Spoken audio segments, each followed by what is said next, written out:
பீகார்ல ஒரு முடிவு வந்து தமிழ்நாட்டுல இம்பாக்ட். பீகார்ல நிதிஷ்குமார் வந்துட்டாருன்னா தமிழ்நாட்டுல ஸ்டாலின் தூக்கி எறியப்படுவாரா? இது இந்த கொஸ்டின் தப்பா இருக்கு. இந்த கொஸ்டின் ஏன் இப்படி இருக்கும்னா, இந்த வந்து இப்ப 2020 இது கூட்டணி ஆட்சி. இது வந்து பிஜேபியோட தனிப்பெரும்பான்மை ஆட்சி, அது மத்தியில. இந்த பிரசாந்த் கிஷோர்ன்றது வந்து பல பொலிட்டிக்கல் பார்ட்டிஸ்க்கு நான் தான் கவர்மெண்ட் ஃபார்ம் பண்ண ஹெல்ப் பண்ணேன், நான் தான் ஸ்ட்ராட்டஜி கொடுத்தேன். இன்னைக்கு வந்து அவரே இன்னைக்கு கேம்ல விளையாடுறாரு. பீகார்ல இருக்கிற எல்லாருக்கும் தமிழ்நாடு தெரியும். டெய்லியும் ட்ரெயின்ல வந்து எல்லாரும் பீகாரிஸ்ல நிறைய தமிழர் டெய்லி வந்துட்டே இருக்காங்க. தமிழ்நாட்டுல இருக்கிறவங்களுக்கு பீகார் எங்கிறது தெரியும். பீகார் எங்க இருக்கு? ஏதோ வடக்குல இருக்கு. ஒரு டீடைல்ஸ் எல்லாம் நான் இப்ப கொடுக்க ஆரம்பிக்கிறேன். அது நம்ம நேயர்களுக்கும் நம்ம இன்ட்ரெஸ்டிங்கா போகும். அதாவது ஏன் இவங்க இதை பத்தி பேசுறாங்க, ரெண்டாவது பீகார்னா என்ன அப்படிங்கிறது, பீகார் பொலிட்டிக்கல் சீன் 2025 எப்படி இருக்க போகுது, கேள்வி 4.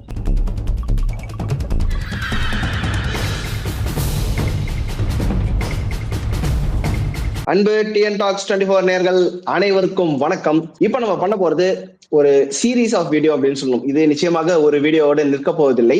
ஏன் இது சீரீஸா போக போகுது அப்படின்னு கேட்டோம்னா, ஒரு லாங் ப்ராசஸ், ஒரு டீடைல்டான அனாலிசிஸ் மக்களுக்கு கொடுக்கணும்னு பார்த்திருக்கோம்.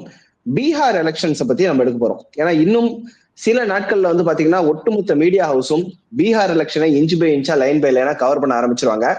நம்ம ஊர்ல வந்து எதுக்காக பீகார் எலெக்ஷனை நம்ம ஃபாலோ பண்றோம், நியூஸ் இதை போடுறாங்களே, நம்மளுக்கு என்ன சிக்னிபிகன்ஸ், என்ன ரெலவன்ஸ் அப்படின்றது யாருக்குமே தெரியாது. மோரோவர் பீகார்ல யார் வந்தா என்ன, எப்படி வந்தா என்ன, எதுக்காக வந்தா என்ன அப்படின்றதும் பாதி பேருக்கு தெரியல. பட் நம்ம இப்ப பண்ண போறது பீகார் எலெக்ஷனை பத்தி ஒரு in and out, out and out பூரா அனாலிசிஸ் பண்ண போறோம்.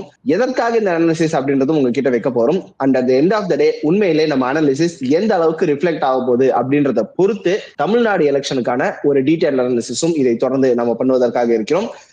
நம்முடன் 2 நபர்கள் இணைந்திருக்கிறார்கள். ஒன்னு பார்த்தசாரதி சார். அவர் வந்து ஒரு மிகப்பெரிய போல் அனலிஸ்ட் அப்படின்றது இந்த வீடியோ பார்க்க உங்களுக்கு நிச்சயமாக புரிந்து கொள்ள போகும். நம்மளுக்கான ஃபுல் அனாலிசிஸும் கொடுக்க போறது பார்த்தசாரதி சார் தான். அண்ட் இன்னொருத்தர், நீங்க பல முறை சாணக்கியா ஃபாலோ பண்றதா இருக்கும் தெரியும், பாண்டிசாரியை பல கிடுக்கு பிடி கேள்விகளால் திணற வைத்த சந்திரசேகர் சார் அவர்கள் நம்மையும் திணற வைப்பதற்காக அரங்கில் இணைந்துள்ளார். இருவருக்கும் வணக்கம். Welcome to the show sir. வணக்கம் சார். நான் ஓப்பனிங்ல சொன்ன மாதிரி இது ஒரு போல் அனாலிசிஸ் தான். பட் ஆடியன்ஸுக்கு நிச்சயமா போர் அடிக்க கூடாது அப்படின்னு நினைக்கிறேன். இன்ட்ரெஸ்டிங்கான வகையில இருக்கணும். பட் பாதி பேருக்கு வந்து ஏன் பீகார் எலெக்ஷன், ஏன் இந்த டாபிக் நீங்க ஸ்பெசிஃபிக்கா எடுக்கிறீங்க அப்படின்னு தான் நம்ம சேனல்லே ஆரம்பிக்கும் போது நம்ம டிஸ்கஸ் பண்ணும்போது, அது எதுக்கு பீகார் எலெக்ஷன் யாருப்பா பார்க்க போறா அப்படிதான் கேக்குறாங்க. இது வந்து ஒரு லைக்ஸுக்காகவோ வியூஸ்க்காகவோ பண்ணல, பட் ஒரு விஷயத்துக்காக நம்ம பண்றோம். பட் பீகார் எலெக்ஷன் ஃபாலோ பண்ண வேண்டியது தமிழ்நாட்டு மக்களுக்கு ரொம்ப இம்பார்ட்டன்டா சார்? கண்டிப்பா. ஏன் இதை ஃபாலோ பண்ணணும் அப்படின்னா, நம்ம வந்து இப்ப இந்தியால வந்து நம்மளோட எலெக்ஷன்ஸ்ன்றது வந்து எல்லா டிவிக்குமே வந்து டிஆர்பி இன்க்ரீஸ் பண்ற ஒரு இம்பார்ட்டன்ட் ப்ரோக்ராம். இப்போ வந்து இப்போ இந்த பீகார் எலெக்ஷன்ன்றது வந்து ரொம்ப நாள் கழிச்சு, பிப்ரவரியில டெல்லி எலெக்ஷன் முடிஞ்சுது. இப்போ பீகார் எலெக்ஷன் வரப்போகுது நவம்பர்ல. இப்ப வந்து நம்ம ஒரு 8 மாசம் 9 மாசம் எலெக்ஷன்ஸே இல்லாம இருந்துட்டோம் இந்தியால. ஆனா நவம்பர்ல எலெக்ஷன்ஸ் முடிஞ்ச அப்புறம் அடுத்தது வந்து நம்மளோட 5 மாநில தேர்தல், அதாவது தமிழ்நாடு, புதுச்சேரி, கர்நாடகா, இது கேரளா, அதுக்கப்புறம் வெஸ்ட் பெங்கால், அஸ்ஸாம். 5த்துல பாத்தீங்கன்னா 5லயுமே வந்து மத்தியில இப்ப ஆள்ற பாஜக கிடையாது. இந்த 5 ஸ்டேட்ல அஸ்ஸாமை தவிர. அசாம்ல அவங்க நல்ல நிலைமையில இருக்காங்க. மற்ற எல்லா ஸ்டேட்லயுமே இப்ப பெங்கால்ல ஒரு நல்ல டஃப் கொடுக்குற ஸ்டேட்ல இருக்காங்க.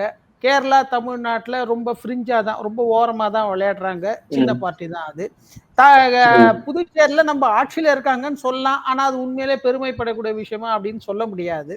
சோ இப்போ இந்த பீகார்ல நடக்க போற இந்த எலெக்ஷன்ஸ் வந்து ஒரு தாக்கத்தை ஏற்படுத்தக்கூடிய வாய்ப்பு இருக்கு வரப்போற 5 மாநில எலெக்ஷன். பீகார்ல ஒரு முடிவு வந்து தமிழ்நாட்டுல இம்பாக்ட். பீகார்ல நிதிஷ்குமார் வந்துட்டாருன்னா தமிழ்நாட்டுல ஸ்டாலின் தூக்கி எறியப்படுவாரா? இது இந்த கொஸ்டின் தப்பா இருக்கு. இந்த கொஸ்டின் ஏன் இப்படி இருக்கும்னா, இந்த வந்து இப்ப 2020 இது கூட்டணி ஆட்சி. இது வந்து பிஜேபியோட தனிப்பெரும்பான்மை ஆட்சி, அது மத்தியில 10 வருஷம் தனிப்பெரும்பான்மை ஆட்சியில இருந்தாங்க. இப்போ இந்த பீகார்ல எலெக்ஷன்ல ஒருவேளை இப்ப இது வந்து பாஜகவுக்கும் ஜேடியுக்கும் நிதிஷ்குமாருக்கு பாதகமா போச்சுன்னா, இந்த இந்தி கூட்டணின்னு சொல்லப்பட்ட காங்கிரஸ், அப்புறம் மமதா பானர்ஜி, இவங்க இந்தி கூட்டணியிலே தான் இருக்காங்க. ஆனா இவங்க ஏதான ஒரு பிரச்சனைன்னா எல்லாரும் சேர்ந்துக்குவாங்க. அப்ப அவங்க என்ன நரேட்டிவ் ஒண்ணு செட் பண்ணுவாங்க, அவ்வளவுதான் மோடிக்கு பழையபடி பாப்புலாரிட்டிலாம் இல்லை, மக்கள் வந்து இந்த கவர்மெண்ட் மேல வெறுப்படைய ஆரம்பிச்சிட்டாங்க, அதனாலதான் பீகார்லயே தூக்கி அடிச்சிட்டாங்க, இந்த மாதிரிலாம் வந்து ஒரு நரேட்டிவ் செட் பண்றதுக்கு உண்டான வாய்ப்பு இருக்கு. இது வந்து டைரக்டா நிதிஷ்குமார் ஆதரவுல தான் இந்த சென்ட்ரல் கவர்மெண்டே நடக்குது. நிதிஷ்குமாரே தோத்துட்டா நான் பாட்டுக்கு வாபஸ் வாங்கிடுறேன்னு மிரட்டி ஸ்டாலின் போவாரோ இல்லையோ மோடியே போறதுக்கான வாய்ப்பு இருக்குன்றீங்க. அப்படிதான் நடக்கும். ஏன்னா நிதிஷ்குமாரே நிறைய பேர் கேள்வி கேட்க ஆரம்பிச்சிருவாங்க, நீங்க ஏன் இன்னும் சப்போர்ட் பண்றீங்க, நீங்க ஏன் இன்னும் சப்போர்ட் பண்ண பாருங்க, உங்களுக்காகவே போச்சு. அப்போ உண்மையிலேயே வந்து இவங்க 2 பேரோட சப்போர்ட்னாலதான் இன்னைக்கு சென்ட்ரல் கவர்மெண்டே இருக்கு. இப்ப இதுல யாரான ஒருத்தர் வெளியில வீக் ஆனா கூட, அவங்களுக்கு வேற ஏதான வாய்ப்பு வந்தா கூட இன்னைக்கு இருக்கிற ஸ்திரத்தன்மை இந்த கவர்மெண்ட்டுக்கு இருக்கிறதுக்கு வாய்ப்பு கிடையாது. சோ அதனால இது ஒரு பெரிய எலெக்ஷனா பார்க்கப்படுது. ரெண்டாவது, இங்க வந்து பல விஷயமா இருக்கிற இந்த பிரசாந்த் கிஷோர், இப்போ மூணாவது யாராவது வருவாங்களா அப்படின்னு பாத்தீங்கன்னா, இந்த பிரசாந்த் கிஷோர்ன்றது வந்து பல பொலிட்டிக்கல் பார்ட்டிஸ்க்கு நான் தான் கவர்மெண்ட் ஃபார்ம் பண்ண ஹெல்ப் பண்ணேன், நான் தான் ஸ்ட்ராட்டஜி கொடுத்தேன். இன்னைக்கு வந்து அவரே இன்னைக்கு கேம்ல விளையாடுறாரு. இப்ப அவரு வந்து எப்படி பண்ண போறாரு, ஓகேங்களா? இப்ப அவரு வந்து ஒரு பெரிய மாற்றத்தை தாக்கத்தை ஏற்படுத்திட்டாருன்னா, உங்களுக்கு தெரியும் அவர் விஜய்க்கு சப்போர்ட் பண்ணாரு, ஆனா நடுவுல வந்து ஏதோ சின்ன கசப்புனால விஜய் கிட்ட இருந்து கொஞ்சம் ஒதுங்கி இருக்கிறதா சொல்லி இருக்கிறாரு. இப்ப அவரு பெரிய தாக்கத்தை ஏற்படுத்திட்டாருன்னா கண்டிப்பா நம்ம விஜய் வந்து அவரை திருப்பி அவரோட ஒரு பேட்ச் அப் பண்ணி இங்க தமிழ்நாட்டுல ஒரு கேம் பிளே பண்றதுக்கு உண்டான வாய்ப்பு இருக்கு. சோ அதனால இது பிரசாந்த் கிஷோருக்கு முக்கியமோ இல்லையோ, அவரோட பர்ஃபார்மன்ஸ் பொறுத்து அவர் அடுத்ததா என்ன ரோல் பண்ண போறாரு, தளபதிக்கு முக்கியம். இதெல்லாம் ஒரு 2-3 இம்பார்ட்டன்ட் பாயிண்ட்ஸ் இருக்கு. ரெண்டாவது, அதாவது இந்தியா மேப்ல ஒரு ஓரமா இருக்கிற பீகாரோட எலெக்ஷன் அப்படின்றது வந்து இந்தியாவுக்கே ஒரு கேம் சேஞ்சிங் ஃபேக்டராவும் இருக்கலாம், அண்ட் இன்னொரு மூலையில இருக்கிற தமிழ்நாடுக்கும் ஒரு சேஞ்சிங் ஃபேக்டரா இருக்கலாம். ஏன்னா இதுல வந்து நம்ம T20 மேட்ச் பார்த்து நீங்க சொன்னீங்கன்னா, இந்த முதல் 6 ஓவர் பவர் பிளே, அதுக்கப்புறம் வந்து நெக்ஸ்ட் 10 ஓவர், அப்புறம் லாஸ்ட் 4 ஓவர் பவர் பிளே. இப்ப இந்த 6 ஓவருக்கு பவர் பிளே மாதிரி தான் இந்த பீகார் எலெக்ஷன். இதுல யாரு ட்ரெய்லர் காமிச்சிரும் சார். இந்த பீகார்னு சொல்றீங்க, ஆமா பீகார்னு சொல்றீங்க, பீகார்ல இருக்கிற எல்லாருக்கும் தமிழ்நாடு தெரியும். டெய்லியும் ட்ரெயின்ல வந்து எல்லாரும் பீகாரிஸ்ல நிறைய தமிழர் டெய்லி வந்துட்டே இருக்காங்க. தமிழ்நாட்டுல இருக்கிறவங்களுக்கு பீகார் எங்கன்னு தெரியும். பீகார் எங்க இருக்கு? ஏதோ வடக்குல இருக்கு. பீகாரோட பத்தி காமிக்கல மேப். கரெக்ட். இப்போ நான் வந்து உங்களுக்கு ஒரு சின்ன ஒரு பீகாரை பத்தின ஒரு டீடைல்ஸ் எல்லாம் நான் இப்ப கொடுக்க ஆரம்பிக்கிறேன். அது நம்ம நேயர்களுக்கும் நம்ம இன்ட்ரெஸ்டிங்கா போகும். அதாவது ஏன் இவங்க இதை பத்தி பேசுறாங்க, ரெண்டாவது பீகார்னா என்ன அப்படிங்கிறது. ஏன்னா உங்களுக்கு ஞாபகம் இருக்குமோ இல்லையா, என்ன மாதிரி எனக்கெல்லாம் இப்போ நான்லாம் வந்து 1970s வந்து தமிழ்நாடு சினிமா தியேட்டருக்கு போனீங்கன்னா இந்த நியூஸ் ரீல்னு ஒன்று காமிப்பான். அந்த நியூஸ் ரீல்ல பாத்தீங்கன்னா பீகாரில் வெள்ளம், மத்திய பிரதேசில் பஞ்சம், பட்டினி, நமக்கு இவ்வளவுதான் தெரியும். பீகார்னா இவ்வளவுதான் தெரியணும், ஓகேங்களா? அதை பத்தி நல்ல நியூஸே வராது நமக்கு. அதுவும் இந்த பிலிம் லேட்டஸ்டா ஏதாவது சொல்லணும்னா சந்திரசேகர் சார் சொன்ன மாதிரிதான், ட்ரெயின்ல இருந்து இங்க வராங்க, நம்ம அமைச்சர் பெருமக்களே சொன்னாங்க, சும்மா வந்து பாத்ரூம் வேலை பாக்குறாங்க, கட்டட வேலை பாக்குறாங்க, பீடா வயனுங்க, பானிபூரி விற்கிறவங்க, இந்த மாதிரிதான் நம்மளுக்கு ஒரு இது. ஆமா, இப்போ இந்த பீகாரில் வெள்ளம்ங்கிறது எங்க மனசுல எல்லாம், எங்க ஏஜுக்கு ஆரம்பல ரொம்ப மனசுல பதிஞ்சது. ஏன்னா நாங்க தியேட்டருக்கு போய் பார்த்தாலே அது மோஸ்ட்லி அது அந்த நியூஸ்ல ஸ்கிப் பண்ணிட்டு தான் படத்துக்கே போவோம். அந்த டயத்துக்கு அப்படியே போய் உட்கார்ந்தாலும் இதுதான் நமக்கு தெரியும். சோ நான் வந்து இந்த ப்ரோக்ராம் நான் அந்த இடத்துல இருந்து ஆரம்பிக்க விரும்புறேன். ஃபார் எக்ஸாம்பிள் சொல்லுங்க சார். இப்ப முதல்ல வந்து நம்ம இப்போ இங்க யாரு, தேஜஸ்வி யாதவ், ராகுல் காந்தி, அப்புறம் வந்து இவங்கெல்லாம் தான் வந்து ஒரு முக்கியமான பிளேயர்ஸ். இதுல எல்லாத்தையும் பார்க்கலாம். நம்ம பிரதமர், நிதிஷ், லல்லு பிரசாத் யாதவ். இப்ப இந்த எலெக்ஷன் எப்படி இருக்க போகுது, பீகார் பொலிட்டிக்கல் சீன் 2025 எப்படி இருக்க போகுது? கேள்வி 4. முதல் கேள்வி ஃபெட்டிக், அழுத்து போயிருச்சு மக்களுக்கு எல்லாம். 20 வருஷம் ஆச்சு, நிதிஷ்குமார் மூஞ்சியே பாக்குறோம், வேற ஆள் வரமாட்டாங்களா? இது ஒரு அலுப்பு இருக்கு மக்கள்.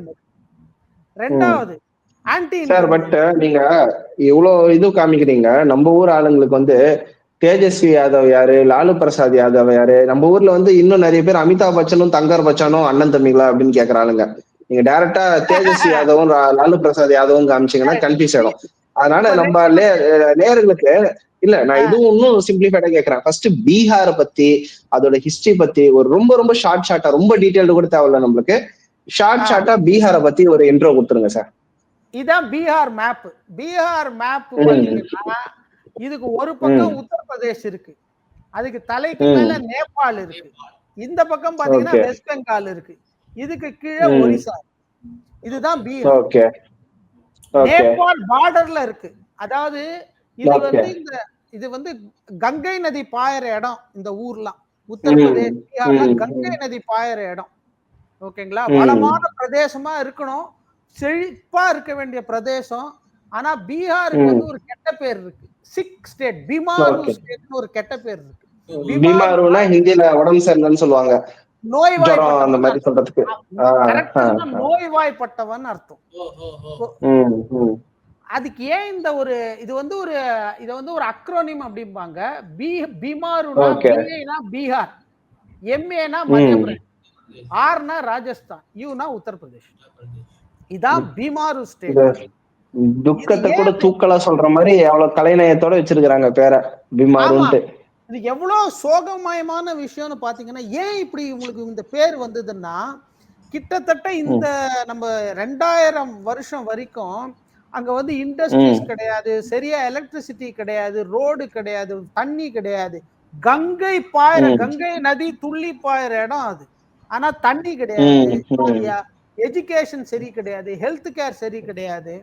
இதுல வந்து காங்கிரஸ் எப்படின்னா இவங்களை எல்லாருமே வந்து ஒரு அண்டர் டெவலப்டாவே வச்சிருந்தாங்க. Under developed.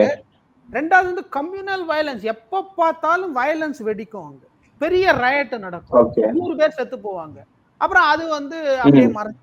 இதுதான் வந்து கிட்டத்தட்ட 2000 வரைக்கும் இந்த ஸ்டேட்டுகள்ல நடந்த ஒரு துக்ககரமான விஷயங்கள். தமிழ்நாட்டுல கொங்கு மண்டலம் அப்படின்னு பிரிக்கிறாங்க.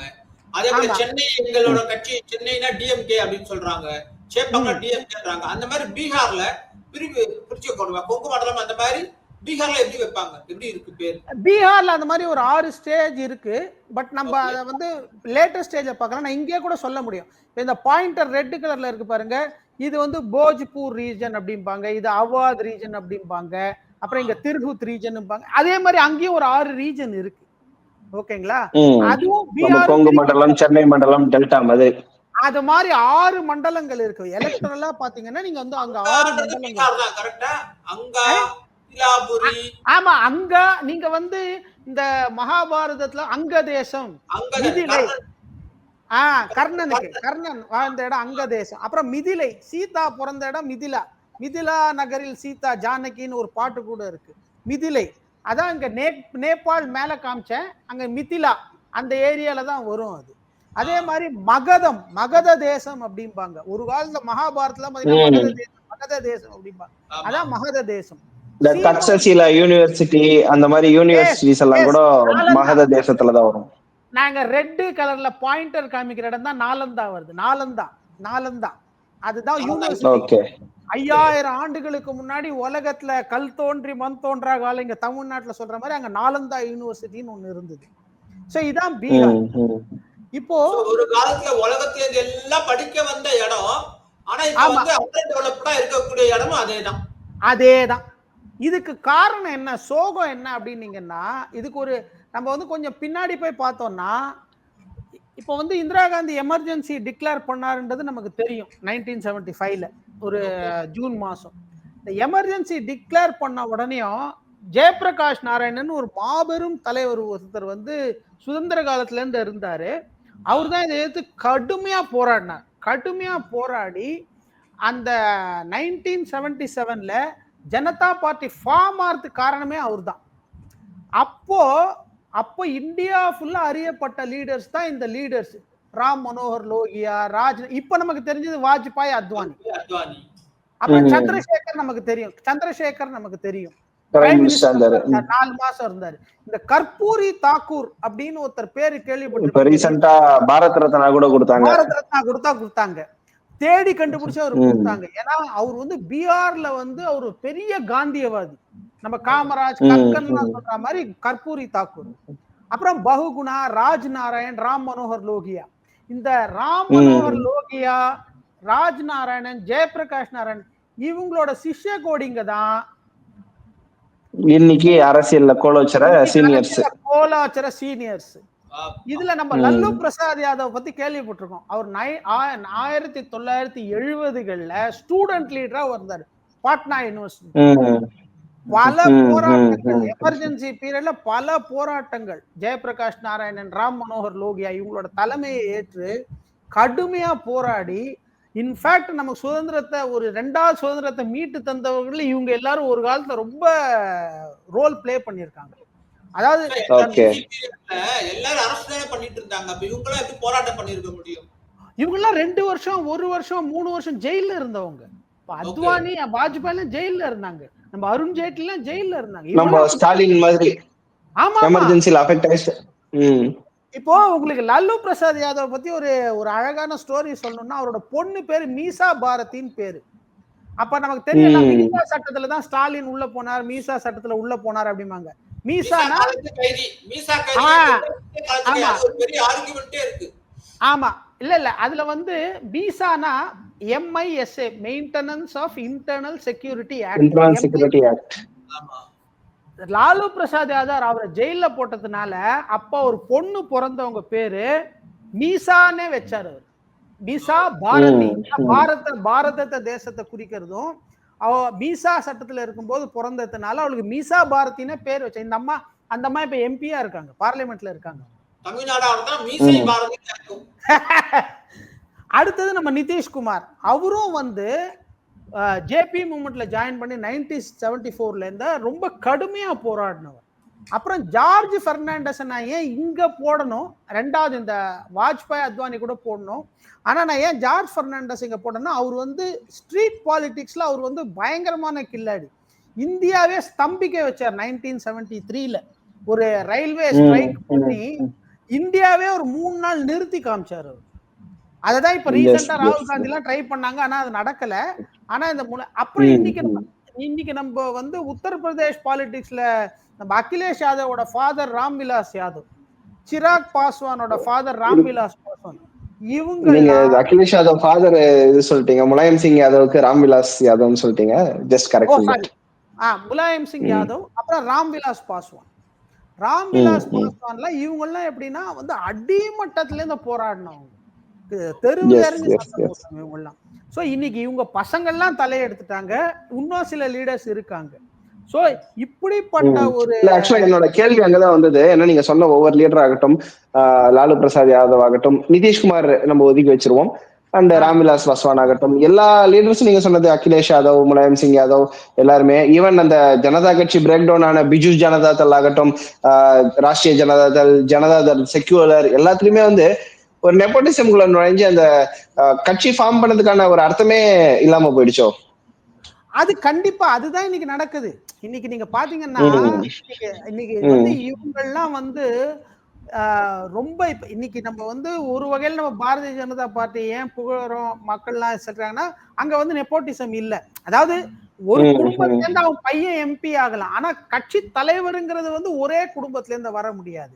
இன்னைக்கு வந்து எப்படி காங்கிரஸ் வீக் ஆன மாதிரி இன்னைக்கு ஆர்ஜேடி வீக் ஆனதுக்கு காரணம் இவங்க எல்லாம் பிரிஞ்சு போறதுக்கே அதாங்க காரணம். அடுத்த ஸ்லைட்ல நான் உங்களுக்கு காமிக்கிறேன். இப்போ ஆக்சுவலா இவங்க எல்லாம் நீங்க சொன்ன எல்லா லீடர்ஸுமே ஒரு கட்டத்துல ஜெயபிரகாஷ் நாராயணன் அப்படின்ற ஒரு மகத்தான தலைவருக்கு கீழே ஒர்க் பண்ணவங்க தான், கரெக்டுங்களா? சொல்றேன். இப்போ நீங்க பாத்தீங்கன்னா கீழே லைன்ல பாருங்க, 5 நேஷனல் பார்ட்டி, காங்கிரஸோ, ஜனசங், பாரதிய லோக்தள், இதுல இருந்தா லல்லு பிரசாத் யாதவ் சீஃப் மினிஸ்டர் ஆனார். சோசியலிஸ்ட் பார்ட்டி, சுதந்திரா பார்ட்டி, நம்ம ராஜாஜி உருவாக்கின பார்ட்டி, கிட்டத்தட்ட 50 எம்பிஸ் வச்சிருந்த பார்ட்டி சுதந்திரா பார்ட்டி. இவங்க எல்லாரும் சர்வத்தையும் தியாகம் பண்ணி தங்களோட ஒரு அடையாளத்தை அழிச்சுண்டு ஜெயபிரகாஷ் நாராயணன் கீழே ஜனதா பார்ட்டின்னு ஒண்ணு ஃபார்ம் பண்ணி 1977 எலெக்ஷன்ல கவர்மெண்ட் ஃபார்ம் பண்ணாங்க மொரார்ஜி தேசாய் தலைமையில. ஆனா அவங்களால 2 வருஷம் கூட ஒத்துமையா இருக்க முடியல. ஏன் அப்படின்னா அதுக்குதான் நம்ம அடுத்த ஸ்லைட்ல நம்ம பதில் சொல்ல போறோம். இது ஒரு எக்ஸ்ப்ளோஷன் மாதிரி. என்னன்னா நம்ம இந்திரா காந்தி 1980ல பவருக்கு வந்த உடனேயும் விதின் 3 months 9 ஸ்டேட் கவர்மெண்ட்டை 3 நாள், பிப்ரவரி 16, 17, 18 3 நாள்ல அடிச்சு காலி பண்ணிட்டாங்க. 3 நாள். அதாவது இந்திரா காந்தி ஃபர்ஸ்ட் பவருக்கு வராங்க அண்ட் 75ல எமர்ஜென்சி டிக்ளேர் பண்றாங்க. அந்த எமர்ஜென்சியை எதிர்த்து போராடி இந்த ஜனதா பார்ட்டி ஃபார்ம் ஆகுது. அண்ட் அவர்களை வீழ்த்தி மொரார்ஜி தேசாயை வீழ்த்தி திருப்பி இந்திரா காந்தி வரும்பொழுது எல்லாரையும் அடிச்சு தூக்குறாங்க. என்னையால நீங்க எதிர்த்தீங்க அப்படின்ற மாதிரி ஒரு திங்கிங்ல. இன்னைக்கெல்லாம் நினைச்சு கூட பார்க்க முடியாது நம்மளால. இன்னைக்கெல்லாம் எந்த சென்ட்ரல் கவர்மெண்ட் நினைச்சு கூட இதுல நம்மளோட எம்ஜிஆர் அவர்களும் அவரோட கவர்மெண்ட்டும் டிஸ்மிஸ் பண்ணாங்க. கரெக்ட். நான் என்ன தவறு செய்தேன் அப்படின்னு கேட்டு ஒட்டுமொத்தமா திருப்பி அழுனாரு. அவரு. எம்ஜிஆரோட இது அதுல வந்து எல்லாருக்கும் போச்சு, எல்லாருக்கும் பவர் போச்சு. இப்போ அடுத்து பாத்தீங்கன்னா இங்கதான் வந்து நீங்க கேட்ட இந்த இது நீங்க இப்ப பாத்தீங்கன்னா 1972 இப்போ வந்து காங்கிரஸ் 1977 ஜனதா பார்ட்டி அதுல கற்பூரி காங்கிரஸ் வீழ்ச்சி வருது.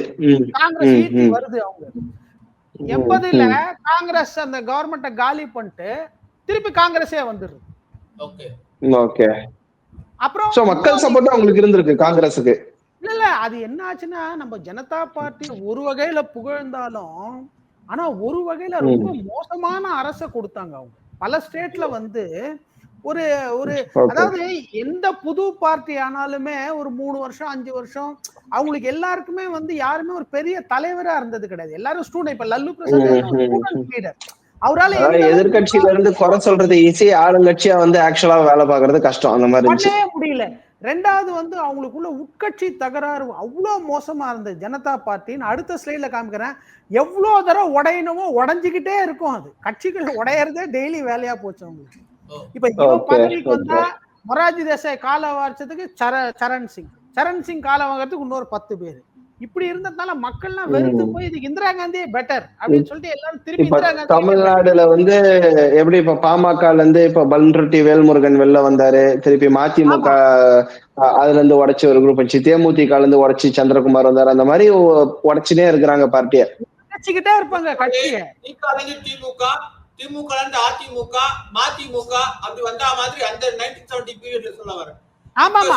இல்ல நீங்க சந்திரசேகர் சார் நீங்க சொல்றது வந்து பலமான கட்சியாவே அது பிரிந்தது. பட் இப்ப வந்து பாத்தீங்கன்னா தேமுதிகல இருந்து ஒரு ஃபேக்ஷன் உடைச்சிட்டு வந்தாங்க, சண்டை போட்டு ஒரு ஃபேக்ஷன் மட்டும் உடைச்சிட்டு வந்தாங்க, ஒரு சின்ன ஃபேக்ஷனா உடைஞ்சாங்க.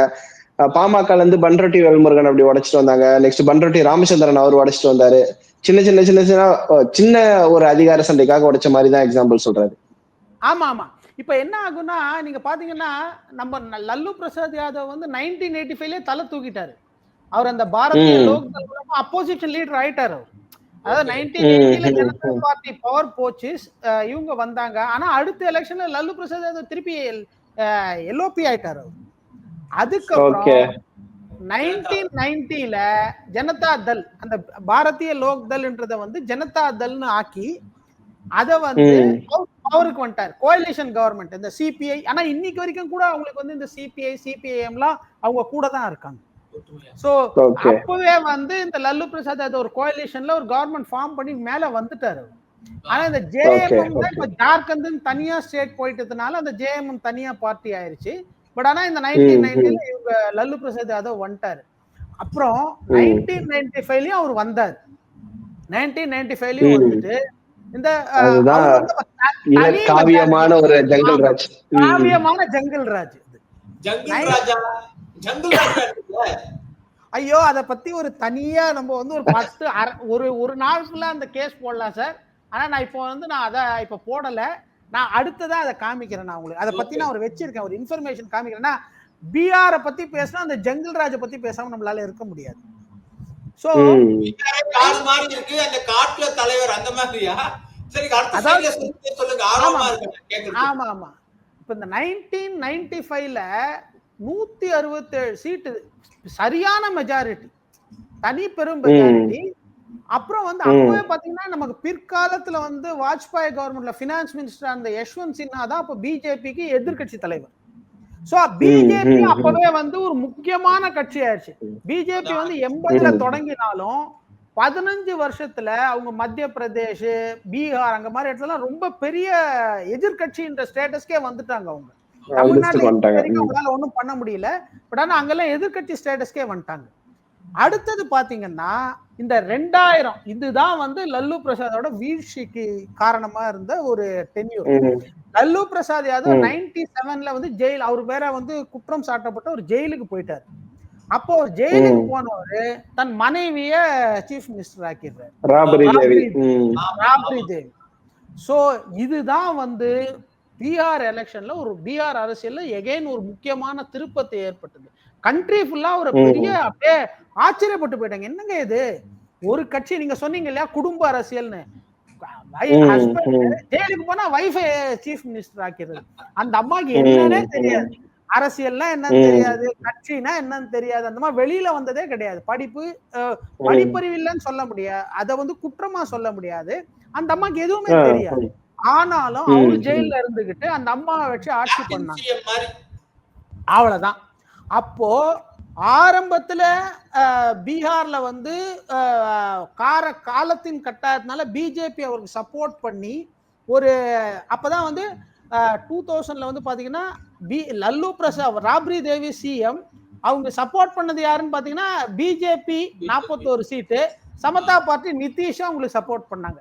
அப்போ ஒரு சின்ன கூட்டணி ஃபார்ம் பண்ணி ஏதோ ஒண்ணு ஓடட்டும் அப்படின்ற மாதிரி ஒரு கவர்மெண்ட்டை ரன் பண்ணாங்க. ஆனா இந்த கவர்மெண்ட் வந்து 2005ல ஒரு எலெக்ஷன் நடந்த போது பிப்ரவரியில அந்த அந்த தேர்தலோட முடிவுகள் எப்படி இருந்ததுன்னா, ஒருத்தரால கூட இன்னொருத்தர் கூட சேர்ந்து கவர்மெண்டே ஃபார்ம் பண்ண முடியல. அதுக்கப்புறம் ஒரு கிட்டத்தட்ட 10 மாசம் இப்படி ஓடி போய் அக்டோபர்ல திருப்பி எலெக்ஷன் வந்தது. அந்த எலெக்ஷன்ல நிதிஷ் பிஜேபி சேர்ந்து ஒரு கூட்டணி ஃபார்ம் பண்ணி எலெக்ஷனுக்கு முன்னாடி தனி மெஜாரிட்டில வந்துட்டாங்க. இதுதான் நிதிஷ் முதல்ல சிஎம் ஆன கதை. இங்கதான் அதுக்கப்புறம் பல கவர்மெண்ட் சேஞ்ச் பண்ணாலும் ஹெட் ஆஃப் த கவர்மெண்ட் அப்படின்றது நிதிஷ்குமார் இருக்கிறாரு. பல கவர்மெண்ட் சேஞ்ச் ஆனாலும் நான் தான் ஹெட். பட் ஓகே, குஜராத்ல மோடி கண்டினியூஸா வந்தாரு, பட் அதை நிதிஷ்குமாரோட நம்ம கம்பேர் பண்ண முடியாதுன்னா அதை பத்தி தான் சார் இப்ப நம்ம டிஸ்கஸ் பண்ண போறோம், ஏன் கம்பேர் பண்ண முடியாதுன்ட்டு. நிதிஷே திருப்பி ஓட்டு போடுறாங்களே, அப்ப அந்த ஜங்கிள் ராஜ் அப்படின்றது அவ்வளவு மோசமா? நம்ம towards end of the session நம்ம வந்திருக்கோம். சோ அது சுருக்கமா ஜங்கிள் ராஜ் அப்படின்றது வந்து அவ்வளவு மோசமா தொடர்ந்து 20 வருஷம் ஒருத்தருக்கே ஆட்சி கொடுத்துடலான்ற அளவுக்கு ஒரு ஆட்சி அது. அதுக்கு நான் வரேன். ஜங்கிள் ராஜுக்கு இப்ப நான் வந்து சொல்றேன், இதான் அந்த ஒரு வெடி சத்தம் கேட்டுதா, ஜங்கிள் ராஜ். இத வந்து இந்த ஜங்கிள் ராஜ வந்து யாரோ போற போக்குல யாரோ ஒருத்தர் எழுதல, பத்திரிக்காரன் எழுதல, இது எழுதல, ஒரு கோர்ட் ஜட்ஜு சொன்னாரு. அதாவது அந்த ஜட்ஜு பேரு வந்து இங்க இருக்கு பாருங்க, ஹேண்ட்ஃபுல் ஆஃப் கிருஷ்ண சஹாய் அப்படின்னு ஒருத்தர் வந்து ஒருத்தர் கேஸ் ஃபைல் பண்றாரு. அந்த கேஸை ஹியர் பண்ற justice VP Singh, justice Dharampal Sinha, இந்த 2 ஜட்ஜு பாட்னா ஹைகோர்ட்ல ஏம்பா நீ நடத்துறது ஆட்சியா இல்ல காட்டாட்சியான்னு கேட்டாரு. லாலு பிரசாத் யாதவ் கவர்மெண்ட்டை பார்த்து அவர் கேட்ட கேள்வி, நீ நடத்துறது ஆட்சியா இல்ல காட்டாட்சியா அப்படின்னு. இது வந்து ஒரு அப்படி என்ன பண்ணார் அப்படின்னா சொல்லிக்கிட்டே போலாம் சார். எனக்கு ஒரு டவுட் 2006ல இருந்து 11 வரைக்கும் பாத்தீங்கன்னா கிட்டத்தட்ட இந்த டிஎம்கே கவர்மெண்ட் மேல வச்சதும் அந்த ஜங்கிள் ராஜ் குற்றச்சாட்டு தான். ஆமா, பவர் கட் ஆகட்டும், ரவுடிசம் ஆகட்டும், லேண்ட் கிராபிங் ஆகட்டும், அந்த மாதிரி பல குற்றச்சாட்டுகள் இருந்தது. பட் அந்த அப்படியாப்பட்ட கட்சியை வந்து பாத்தீங்கன்னா 10 வருஷம் கழிச்சு திருப்பி ஆட்சி கொடுத்துட்டாங்க. நீயே வச்சுக்கோப்பா சாமி, போனா போது திருந்திட்டு இருப்ப, உன்னை நம்புறோம், நீங்க திருந்திட்டு இருப்பீங்க நம்புறோம் அப்படின்ற மாதிரி கொடுத்துட்டாங்க. ஆனா கிட்டத்தட்ட 20 வருஷமா ஆட்சி கொடுக்கறதுக்கே பயப்படுறாங்களே ஜனங்க. அந்த அளவுக்கு என்ன இருந்துச்சு ஜங்கிள் ராஜ்ல? அந்த அளவுக்கு இருந்ததுதான் ஒண்ணு. நான் இது ஒரு கேஸ் நான் சொல்றேன். 1998-99ல ஐஏஎஸ் ஆஃபீஸர் பிபி பிஸ்வாஸ் அப்படின்னு ஒருத்தர் இருந்தாங்க. அவரோட வைஃப், அவரோட மதரு, அவரோட சிஸ்டர் இன்லா, நீஸ், அவங்க வீட்டுல இருந்த 1-2 வேலை, இவங்க எல்லாரையும் வந்து சொல்றது கஷ்டமா இருக்கு, ரேப் பண்ணியிருக்கிறாங்க. அதுவும் எப்படி, அடிக்கடி அவரை வந்து ஒரு பிணை கைதி மாதிரி வச்சு அந்த ஒரு ரேப் பண்றது. அவங்க ஒரு ஐஏஎஸ் ஆபீசர் ஃபேமிலிக்கு நடந்தது சொல்றீங்க நீங்க? சாதாரண மனுஷனுக்கு இல்ல, ஐஏஎஸ் ஆபீசர், சாதாரண மனுஷன் இல்ல, ஒரு ஐஏஎஸ் ஆபீசர் வைஃப்க்கு நடந்தது. அது யாரு பாத்தீங்கன்னா அவங்க ஹேமலதா யாதவ் அப்படின்னு ஒரு இதோட ஒரு இந்த ஒரு ஆர்ஜேடி இதுல இருந்த. அதுக்கப்புறம் வந்து இது சொல்ல முடியாத ஒரு சோகம். அடுத்தது பாத்தீங்கன்னா இந்த ஷில்பி ஜெயின் மர்டர் கேஸ்ன்னு ஒண்ணு வந்து ரொம்ப ரொம்ப பிரபலமா இருந்தது அந்த காலத்துல. யார் பண்ணா என்ன பண்ணாங்கிறதே ஒரு பெரிய விஷயமா இருக்கும். அதாவது ஷில்பி ஜெயினுங்கிறவங்க ஒரு மாடல். அவங்க வந்து அவங்களோட அரை நிர்வாணமா அவங்களோட பணம் எடுக்கப்பட்டது. ஓகே. அதுக்கு பின்னாடி கௌதம் சிங் அப்படின்ற ஒரு எம்எல்ஏ பண்ண செயல் அப்படிங்கிறது அப்புறம் தெரிய வந்தது. அதுக்கப்புறம் கிட்னாப்பிங்ன்றது வந்து கடத்தலுங்கிறது ஒரு இண்டஸ்ட்ரி மாதிரி. டெய்லி ஒரு கடத்தல் நடக்கும். கணக்கெடுத்து பாத்தீங்கன்னா ஒரு நாளைக்கு ஒரு கடத்தல் நடக்கும். இந்த பாத்தீங்கன்னா 1778 கிட்டத்தட்ட 1800 அப்படின்னா 6 வருஷம் நீங்க சொல்றது ஆக்சுவலா ஹார்ட் டு டைஜஸ்ட் பிலீவ் பண்ண முடியல. இந்த சினிமால எல்லாம் காமிப்பாங்க. அப்படியே பீகார்ல பாத்தீங்கன்னா ஒரு ரவுடி வருவாங்க, அப்படியே டானாக்கா இது பண்ணுவாங்க, அப்படியே கன் எடுத்து சுடுவாங்க, நினைச்சவங்களை ரேப் பண்ணுவாங்க. இந்த சினிமால காமிக்கிற வில்லன் கதை மாதிரி இருக்கு நீங்க ஆக்சுவலா சொல்றது. இது அத்தனையும் நடந்தது. இதுக்கெல்லாம் நான் இங்க வந்து ஒரு லிங்க் கொடுத்திருக்கேன். அந்த லிங்க் போட்டீங்கன்னா நீங்க வந்து ஜங்கல் ராஜ் பீகார்னு அடிச்சீங்கன்னா அந்த காலத்துல பிரஸ்ல ரிப்போர்ட் பண்ண, அதாவது இந்த நம்மளோட இந்த ஜஸ்டிஸ் சொன்ன அப்புறம் இது எல்லாமே டாக்குமெண்ட் ஆகி வெளியில வருது ஒவ்வொன்னா. அன்னி வரைக்கும் இங்க ஒரு கேஸ் இருந்தது போக எல்லாத்தையும் குழுமி பார்க்கும்போதுதான், ஒட்டுமொத்தமா பார்க்கும்போது அந்த ஜட்ஜு, அந்த 2 ஜட்ஜஸ் வந்து அவங்க வாய் விட்டு சொல்லிட்டாங்க, ஏன்டா நீ இப்படியாடா ஒரு ஆட்சி நடத்துவ அப்படின்னு. அதாவது ஜங்குல கூட மானும் புலி ஒன்னா இருக்கும், பசிச்சாதான் வேட்டையாடும். ஆனா இங்க பசிக்கு பண்ண மாதிரி வெறிக்கோ ஒரு அந்த ஒரு வேற எதுக்கோ பண்ண மாதிரி இருக்கு நீங்க சொல்றத பார்த்தாக்கா. இதுக்கு வந்து ஒரு தடையோ இதுவோ கிடையாது. அதே மாதிரி சாது யாதவ்ன்றது வந்து அவங்க வந்து இந்த ராப்ரி தேவியோட பிரதரோ யாரோ அவன் வந்து ஒரு டிரான்ஸ்போர்ட் கமிஷனர், ஒரு ஐஏஎஸ் ஆபீசர். ஓகே, அவனை வந்து கன்னு காமிச்சு நீ டிரான்ஸ்பர் பண்ணு, ஏதோ ஒரு டிரான்ஸ்பர் ஆர்டர். அவர் ஏதோ ஒரு இதெல்லாம் பண்ண முடியாது, பண்ண கன்னை காமிச்சு டிரான்ஸ்பர் ஆர்டர் வாங்குறது. அதாவது காட்சினா இதுக்கெல்லாம் ஒரு அளவே கிடையாது. Typical cinema. இப்ப நம்ம வந்து எந்த சினிமால காமிக்கிறோமோ அதை அப்படியே அவங்க பண்ணிருக்காங்க. எல்லாத்துக்கும் அங்க நடந்தத சினிமால எடுத்திருக்காங்களோ இருக்கலாம். அப்படி அதை பார்த்துதான் ஒருவேளை அந்த மாதிரி சினிமா வந்திருக்காமோ என்னமோ. கடைசியா நமக்கெல்லாம் தெரியும். இன்ஃபேக்ட் ஆக்சுவலா விஜயகாந்தோட ஒரு படம் தென்னவன் அப்படின்ற ஒரு படத்துல வந்து இந்த மாதிரி நாசர் சிஎம்மா இருப்பாரு, அவங்களோட வைஃப் ஊர்வசியை வந்து நான் சிஎம் ஆக்குற மாதிரி காமிப்பாங்க. அப்பயே அது பரவாயில்லாங்க பேசப்பட்டது, ராப்ரி தேவியை தான் இவங்க பண்றாங்கன்ற மாதிரி. ஆமா, இப்போ இங்க பாத்தீங்கன்னா இந்த ரோஹிணி ஆச்சாரியா, அந்த சாது யாதவ்ன்றது ஒரு அவங்களோட ஃபேமிலி வெட்டிங்ல கடைக்குள்ள பூந்து, எப்பா இந்த பர்னிச்சர்லாம் நல்லா இருக்குப்பா, நமக்கு தேவை, எல்லாத்தையும் எடுத்துன்னு போப்பா அப்படின்னு ஜுவல்லரி கடைக்கு போறது. ஆமா, ஜுவல்லரி கடைக்கு போயிட்டு எனக்கு இதெல்லாம் பிடிச்சிருக்குப்பா, எல்லாத்தையும் பேக் பண்ணி வீட்டுக்கு எடுத்துன்னு போ. அப்புறம் காசெல்லாம் கிடையாது, காசெல்லாம் கேட்கவே முடியாது. அப்புறம் வந்து அவ்வளவுதான். அப்ப வந்து ஒரு கார் ஷோரூம்குள்ள போறது, நம்ம கல்யாணத்துக்கு ஒரு 50 கார் தேவையில்ல, 50 கார் எடுத்துட்டு போப்பா அப்படின்னு சொல்லிட்டு 50 கார் எடுத்துட்டு வருது. இவங்க யார், அரசியல்ல யார் இவங்க சாது யாதவ்னு. இந்த சாது யாதவ்ங்கிறது வந்து ராப்ரி தேவியோட ஒரு ரிலேட்டிவ். லல்லு பிரசாத் யாதவ், லல்லு பிரசாத் யாதவ் மச்சான் மாதிரின்னு வச்சுங்களேன். மச்சான் பண்ற வேலை தானே இதெல்லாம், தமிழ் சினிமால காமிக்கிறது தானே அரசியல்ல. லல்லு பிரசாத் யாதவ் டாட்டர். இவங்க அத்தனையும் இதெல்லாம் நடக்க தான் மக்களுக்கு வந்து ஐயோ இதை விட்டா நம்மளால ஒண்ணுமே பண்ண முடியாது அப்படிங்கிற ஒரு ஸ்டேஜுக்கு வந்துட்டாங்க. அது எந்த அளவுக்கு மோசமாச்சுன்னா, இந்த 1990ல இருந்து இந்த 2000 இந்த 10 வருஷத்துல பாத்தீங்கன்னா, இப்ப நார்மலா நம்ம என்ன சொல்லுவோம், தனி மனித வருமானம் வருஷம் கூட தானே செய்யும். நிறைய கூடுதோ கம்மியா கூடுதோ, ஒரு 50 ரூபா கூடும், 100 ரூபா கூடும், 200 ரூபா கூடும். ஆனா பீகார்ல மாத்திரம்தான் தனி மனித வருமானம் 100 ரூபா குறைஞ்சது இந்த 10 வருஷத்துல. Oh my god. Okay. Power consumption, அதாவது பவர் கன்சம்ஷன் வந்து ஒரு வீட்டுல வந்து 84 கிலோவாட் யூஸ் பண்ணி இந்த வீடு வந்து 60 கிலோவாட். 60 கிலோவாட்னா என்னங்க, ஒரு ஃபேனு ஒரு லைட் போட முடியுமா அந்த வீட்டுல? அதுவும் குறைஞ்சு போச்சு. அப்புறம் இந்தியா ஃபுல்லா உங்களுக்கு ஞாபகம் இருக்கும்னு நினைக்கிறேன். இந்த இந்த 2000 அந்த பீரியட்ல தான் வந்து இன்டர்நெட் எல்லாம் ரொம்ப ஜாஸ்தி வந்து நம்ம எல்லார் கையிலயும் வந்து ஸ்மார்ட் போன்லாம் வர ஆரம்பிச்சது. அதே மாதிரி நம்ம எல்லாம் வந்து இந்த இன்டர்நெட் சென்டருக்கு போய் இன்டர்நெட் பார்ப்போம். அங்க பாத்தீங்கன்னா இன்டர்நெட் யூசர் குறைஞ்சு போயிட்டாங்க. லோயஸ்ட் நம்பர் பீகார்ல தான். அப்புறம் கேலப்னு ஒரு ஃபாரின் கம்பெனில வந்து அவங்க இந்தியாவில் அவங்க உலகம் ஃபுல்லா சர்வே எடுத்துக்கிட்டே இருப்பாங்க.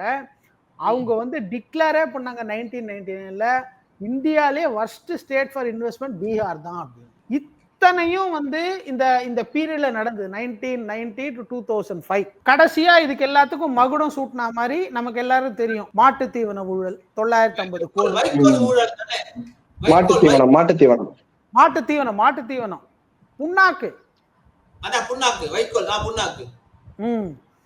அது வந்து கடைசியா இதுதான் நடந்தது.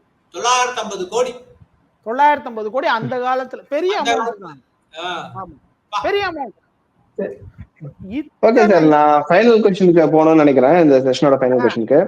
சோ இப்போ வந்து அகைன் என்னோட கேள்வி என்னன்னா, ஃபைட் அப்படின்றது வந்து நிதிஷ்குமார் பிஜேபி இந்த அலையன்ஸ் பிளஸ் ஆர்ஜேடி இப்படிதான் இருக்குதா, இல்ல வேற ஏதாவது ஒரு புது இருக்கா? ஜஸ்ட் ஒரு சம்மரைஸ் மட்டும் பண்ணுங்க. அதுக்கான டீடைல் அனாலிசிஸ் நம்ம நெக்ஸ்ட் வீடியோல வந்து டெஃபினட்டா போக போறோம்.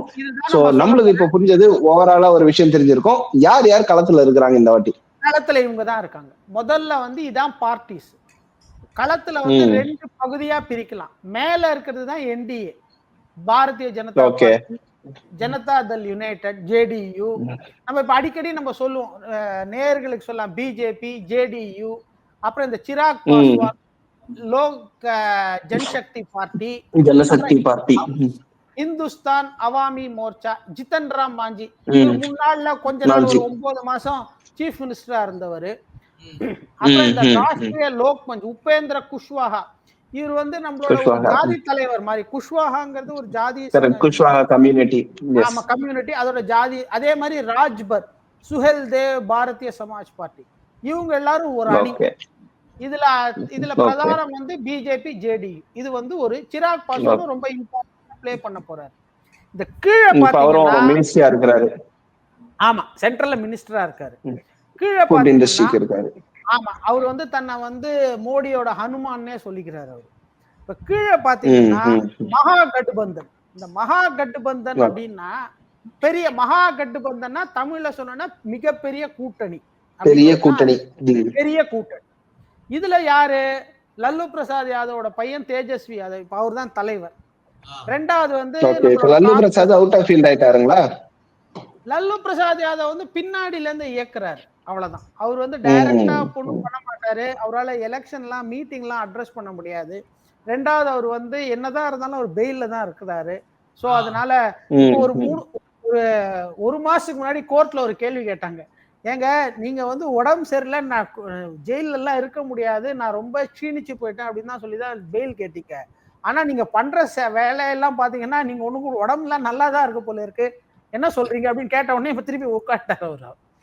சோ இப்போ அவரு வந்து காங்கிரஸ், ஆர்ஜேடி காங்கிரஸ், அப்புறம் கம்யூனிஸ்டுகள். அதுதான் வந்து என்னன்னா, என்டிஏவா மகாகட்பந்தனான்னு முடிவு செய்யற சக்தி இவங்க கையில தான் இருக்கு. ஏன்னா இவங்க தான் வந்து இந்த ஓட்டை சிதறடிக்க போற 2 கட்சிகள். ஒண்ணு வந்து நம்ம பிரசாந்த் கிஷோர், எல்லாருக்கும் தெரிஞ்சிருக்கும் இந்த பேரு. அதாவது அவர்தான் பல கட்சிகளை இன்க்ளூடிங் நம்ம டிஎம்கேவை நான் தான் ஜெயிக்க வச்சேன் 2021 சொல்லக்கூடிய பிரசாந்த் கிஷோர் பெங்கால்ல ஜெயிக்க வச்சிருக்காரு. ஏன் மோடியே 2014 ஜெயிக்கிறதுக்கு அவர் ஒரு தேர்தல் வியூக வகுப்பாளராக தான் இருந்தார் அவரு. அது மாதிரி அதுக்கப்புறம் அரவிந்த் கெஜ்ரிவால் எல்லாரையுமே ஜெயிக்க வச்சல ஒரு 10-12 ஸ்டேட்ல ஜெயிக்க வச்சிருக்கிறாரு அவரு. இப்போ அவரே வந்து அவர் பீகார்கார், அவர் வந்து யூஎன்ல எல்லாம் வேலை பண்ணிட்டு இப்ப நான் வந்து பீகாரை முன்னு கொண்டு வரேன் அப்படின்னு அவர் இறங்கி இருக்காரு. ஆனா நம்ம இவரை வந்து சாதாரணமா எடை போட முடியாது. காரணம், அவர் 2.5 வருஷமா கடுமையா உழைச்சுட்டு இருக்காரு. ஒரு கிராமமா போயிட்டு ஒரு பஞ்சாயத்தா போயிட்டு என்ன பண்ணி, ஏன் இவங்க 2 பேரும் இவங்களுக்கு எல்லாம் ஓட்டு போடக்கூடாது, எனக்கு ஓட்டு போடக்கூடாது 2.5 வருஷமா போராடி இருக்காரு. அதனால அவரு வந்து 5% வாங்குறாரோ 10% வாங்குறாரோ 15% வாங்குறாரோ, அது பேசிஸ்ல தான் வந்து ஒண்ணு என்டிஏ ஜெயிக்குமா இல்ல மகாகட்பந்தன் ஜெயிக்குமாங்கிறத இவர் கையில தான் இருக்கு. யார் யாரோ ஜெயிக்கிறதுக்கே வீக்கம் பண்ணவரு தான் ஜெயிக்க எவ்வளவு பண்ணுவாரு? கண்டிப்பா முடியாது. காரணம் இவரால நினைச்சாலும் இவரால ஒரு 5% சீட்டு தான், 5 6 5ல இருந்து ஒரு 10 சீட்டு தான் வாங்க முடியுங்கிறது தான் என்னோட கணிப்பு. ஆனா இவர் வந்து ஒரு 15% 15%க்கு மேல சராசரியா ஓட்டு வாங்கினார்னா முடிவு யார் பக்கம் வேணா போலாம். அது நான் வந்து உங்களுக்கு நம்மளோட அடுத்த இதுல ப்ரோக்ராம்ல நான் சொல்றேன். அதே மாதிரி அதே மாதிரி அரவிந்த் கெஜ்ரிவால் இவர் என்னன்னா இன்னைக்கு அரவிந்த் கெஜ்ரிவால் வந்து பீகார் அரவிந்த் கெஜ்ரிவால் டெல்லியிலேயே தோத்துட்டார்ல. அதாவது இப்போ அரவிந்த் கெஜ்ரிவாலை வந்து நம்ம சாதாரணமா எடை போட முடியாது சந்துரு. ஏன்னா அரவிந்த் கெஜ்ரிவால் மாதிரி ஆளுங்கள்லாம் வந்து அடிமட்டத்துல வேலை பண்றவங்க, அவங்க மேம்போக்கா மேயறவங்க கிடையாது. இப்ப நீங்க வந்து அரவிந்த் கெஜ்ரிவால்ல பாத்தீங்கன்னா அவரு வந்து ஒரு கவுன்சிலர் லெவல்ல வேலை பண்ணக்கூடிய ஆள். அவரு நீங்க வந்து இப்போ நீங்க ஒரு தொகுதினா இப்போ பூத் லெவல்ல வேலை பண்ணக்கூடிய ஆளுங்க அவங்க. இப்ப நீங்க பாத்தீங்கன்னா அவங்கதான் இந்தியாலேயே வந்து தேசிய கட்சிகள்னு பாத்தீங்கன்னா மமதாவோட கட்சி கூட தேசிய கட்சி கிடையாது. ஆனா அரவிந்த் கெஜ்ரிவால் தான் 3வது தேசிய கட்சி. இன்னைக்கு கம்யூனிஸ்ட் கூட தேசிய கட்சி ஸ்டேட்டஸ் போயிருச்சு. காரணம் என்னன்னா அரவிந்த் கெஜ்ரிவால் வந்து 3 ஸ்டேட்ல எம்எல்ஏ வச்சிருக்காரு. கோவா, பஞ்சாப்ல அவங்க தான் ரூல் பண்றாங்க, டெல்லியில எம்எல்ஏ வச்சிருக்கிறாரு, குஜராத்ல எம்எல்ஏ வச்சிருக்காரு. இப்ப நடந்த இடைத்தேர்தல குஜராத்ல கூட அவர் தான் அவங்களுடைய தேர்தல்ல இடைத்தேர்தல் அவங்களோட சீட்டை அவங்க தக்க வச்சுக்கிட்டாங்க. சோ அதனால அரவிந்த் கெஜ்ரிவால சாதாரணமா எடை போட முடியாது. ஆனால் அவர் என்ன பண்றாருன்னா காங்கிரஸ் மேல இருக்கிற வெறுப்புல 243 தொகுதியிலேயே ஆள் போடுறாரு. நீங்க தொகுதிக்கு 200 ஓட்டு வாங்கினா கூட, தொகுதிக்கு நான் சொல்றது, நீங்க பாப்பீங்க பீகார்ல கிட்டத்தட்ட ஒரு 10 தொகுதிகள் ஒரு 40 தொகுதிகள் 5000 வாக்குகளுக்கு கீழே தான் வந்திருக்கு. ஒரு தொகுதியெல்லாம் வெறும் 100 வாக்குகள் கீழே தான் ஜெயிச்சு வெற்றி மார்ஜின். நினைச்சு பாருங்க இவர் வந்து 200 வாக்கு வந்து ஒண்ணு காங்கிரஸ் கிட்ட இருந்து எடுக்கிறாரு இல்ல பிஜேபி கிட்ட இருந்து எடுக்கிறாருன்னா முடிவே மாறிடும். ஆனா நீங்க சொல்ற கண்டிஷன் படி சார் ஆக்சுவலா ஈவன் இண்டிபெண்டன்ட் கேண்டிடேட்ஸ் கூட பெரிய அளவுல தாக்கத்தை ஏற்படுத்துவாங்க போல இருக்கு. அவ்வளவு நெக் டு நெக்கா நீங்க சொல்லியிருக்கிறீங்க. ஆமா, பீகார் மாதிரி ஆளுங்கள்லாம் எப்படின்னா இண்டிபெண்டன்ஸோட தாக்கம் பயங்கரமா இருக்கும். ஏதோ ஒரு தொகுதியில வந்து எனக்கு ஞாபகம் இல்ல, கிட்டத்தட்ட 27,000 வாக்குகள் தான் வின்னரே வாங்கி இருக்கிறாரு. அங்க பாத்தீங்கன்னா 20 இண்டிபெண்டன்ட். நீ எனக்கு சீட்டு கொடுக்க மாட்டியா, நான் போய் இண்டிபெண்டன்ட். இன்ஃபேக்ட் நம்ம ஜார்க்கண்ட்லயே மதுகோடாவோட எக்ஸாம்பிள், கிளாசிக் எக்ஸாம்பிள் பார்த்திருக்கோம். இண்டிபெண்டன்ட் கேண்டிடேட்டா நின்னு சீஃப் மினிஸ்டர் ஆன ஒரு எக்ஸாம்பிள் அதே பீகாரோட ஒட்டி இருந்த ஜார்க்கண்ட்ல நம்ம பார்த்திருக்கோம். சோ அங்க இங்க நம்மள ஊர் மாதிரி இண்டிபெண்டன்ட்டுக்கு வந்து அவ்வளவு இங்க மதிப்பு கிடையாது நம்ம தமிழ்நாட்டுல எல்லாம். ஆனா இங்க ராஜஸ்தானும் அதே மாதிரிதான். நீங்க ஆகுனா கோச்சிட்டு போய் இண்டிபெண்டா நின்றுடுவான். அவன் ஒரு சின்ன ஜாதிக்கு சங்க தலைவரா இருப்பான். அவன் காங்கிரஸ்ல சீட்டு கொடுக்கலையே அவன் நின்று ஜெயிச்சிருவான், பிஜேபி சீட்டுக்குள்ள நின்று ஜெயிச்சிருவான். பீகாரும் அந்த மாதிரிதான். நீங்க நிறைய இதுல பாத்தீங்கன்னா இண்டிபெண்டன்ஸ் ஒரு 10 பேரை வச்சு அவங்க ஆட்சியே ஃபார்ம் பண்ணிருப்பாங்க. அப்படிப்பட்ட ஊர் தான் வந்து உங்களுக்கு பீகார். ஓகேங்களா? இப்போ எஸ் சார், எஸ் சார். இது ஆக்சுவலா பீகாருக்கு பயங்கரமான ஒரு இன்ட்ரோ வந்து நீங்க கொடுத்துருக்கீங்க. இன்ஃபேக்ட் நம்ம ஓவராலா நம்ம என்ன பார்த்தோம் அப்படின்றத நேயர்களுக்காக ஒரு மெயில் பண்றோம். ஆக்சுவலா this session is going to be even more long than we think. Because பீகாரை பத்தி புரிஞ்சுக்கிறதுக்கே நம்மளுக்கு வந்து ஒரு செஷன் பத்தாது. ஈவன் பீகாரோட டைனமிக்ஸ் ஆகட்டும், டெமோகிராபிக்ஸ் ஆகட்டும், எந்தெந்த ஏரியா ஆகட்டும், இனி ஒரு வீடியோல நிச்சயமா அது ஒவ்வொரு ஃபேக்டரா பண்ணணும்னு நினைக்கிறேன். பட் நேர்களே ஓவராலா நான் ஒரு சம்மரைஸ் பண்ணணும் அப்படின்னு நினைக்கிறேன். முதல்ல இந்த வீடியோட பர்பஸ் என்னன்னு வந்து பாத்தீங்கன்னா, பீகாரை பற்றி நம்முடைய மக்கள் புரிந்து கொண்டது மட்டும் இல்லாமல் அந்த எலெக்ஷன் தமிழ்நாடு வரைக்கும் என்ன தாக்கம் ஏற்படுத்த போகுது அப்படின்றதுக்கான ஒரு தேடலாகத்தான் இந்த வீடியோ வந்து ஸ்டார்ட் ஆச்சு. பட் அல்டிமேட்டா பீகாருடைய நூக் அண்ட் கார்னர் பத்தி நம்ம எவ்ரிதிங் நம்ம டிஸ்கஸ் பண்ண போறோம். அதுல மிக மிக முக்கியமான ஒரு விஷயம் என்னன்னு வந்து பாத்தீங்கன்னா, பீகாருடைய அரசியல் வரலாறு என்ன அப்படின்றதுதான் இது வரைக்கும் நம்ம தெரிந்திருந்தோம். பீகார் அரசியல் வரலாற்றை பொறுத்த வரைக்கும் பல்வேறு கட்சிகள் ஆட்சி பண்ணியிருந்தாலும் முக்கியமாக ஜங்கிள் ராஜ் அப்படின்ற ஒரு பாதையில வந்து ஒரு விஷயத்துல வந்து நம்ம ஸ்டாப் பண்ணியிருந்தோம். அவ்வளவு கொடூரமான காட்டாட்சி கொடுத்ததன் காரணமாக ஒரு கட்சியை கிட்டத்தட்ட 20 ஆண்டுகளாக ஆட்சியை விட்டு நீக்கி வைத்திருக்கிறார்கள் மக்கள் அப்படின்றது மிகப்பெரிய ஒரு ஆச்சரியமான விஷயம்.